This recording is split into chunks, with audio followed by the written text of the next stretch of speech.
हर हर महादेव। दोस्तों, आपका स्वागत है मेरे चैनल नीलम वॉइस में। आज की कहानी है महादेव ने स्वयं ली थी भगवान राम की परीक्षा। ये जानते हैं, जिस प्रकार बिना भगवान के भक्त अधूरा होता है, उसी तरह भगवान भी भक्त के बिना अधूरे ही रहते हैं।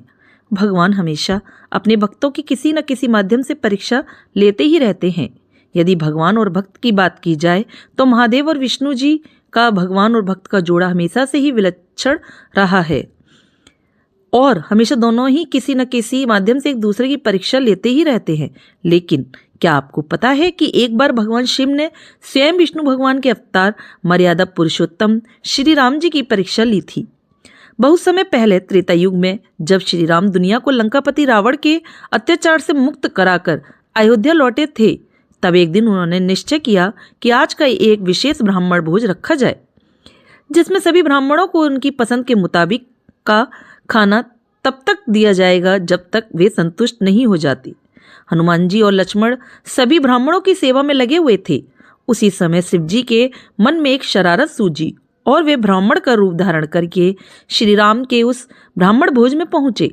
शुरुआत में उन्हीं की पसंद का भोजन दिया गया, लेकिन वे थे तो महादेव ही। उनका भोजन तो समाप्त नहीं हुआ, परंतु श्री राम के अन्न के भंडार समाप्त हो गए।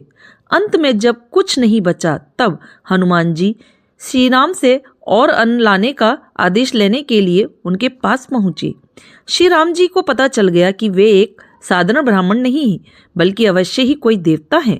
ये सोचकर उन्होंने स्वयं देवी सीता को उन ब्राह्मण को भोजन खिलाने के लिए बुलाया। जैसे ही सीता जी ने उन्हें पहला निवाला खिलाया, ब्राह्मण महाराज का पेट तुरंत भर गया और उन्हें नींद भी आने लगी। परंतु बहुत अधिक खा लेने के कारण उन्होंने अपना भार हनुमान उठाने में असमर्थता जताई।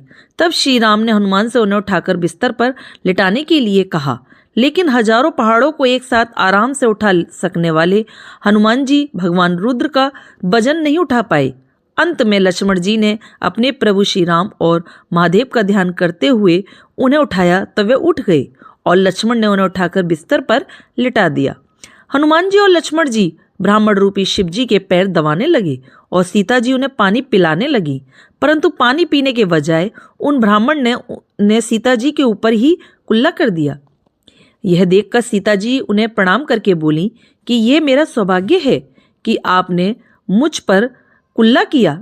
मैं आपके इस उपकार के लिए आपके चरणों को प्रणाम करना चाहती हूँ। पर जैसे ही सीता जी ने उनके पैर पर झुकी, शिव जी ने अपने वास्तविक रूप में आ गए। यह देखकर सभी ने उनके चरण स्पर्श किए। शिव जी ने श्री राम से कहा कि इतना हो जाने के बाद भी आपको क्रोध नहीं आया। आप वास्तव में मर्यादा पुरुषोत्तम हैं, इसीलिए आप मुझसे कोई भी वरदान मांग सकते हैं।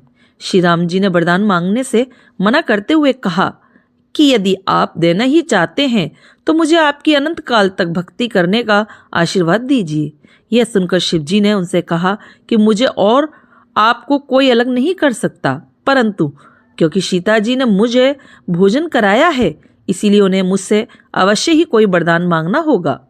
यह सुनकर सीता जी ने शिव जी से कहा कि यदि आप हम सबकी भक्ति से प्रसन्न हैं तो आप हमारे यहाँ कुछ समय के लिए कथा सुनाने का कार्य कर हम सबको आपकी और सेवा करने का मौका दीजिए। तो दोस्तों, देखा आपने कि भगवान किस किस रूप में आके आ सकते हैं जो हम नहीं पहचान सकते कि वो भगवान हैं। तो दोस्तों, आपको मेरी कहानी अच्छी लगती हो तो लाइक करें, सब्सक्राइब करें, ज़्यादा से ज़्यादा शेयर करें। कहानी देखने के लिए, सुनने के लिए आपका मेरे चैनल पे बहुत बहुत धन्यवाद।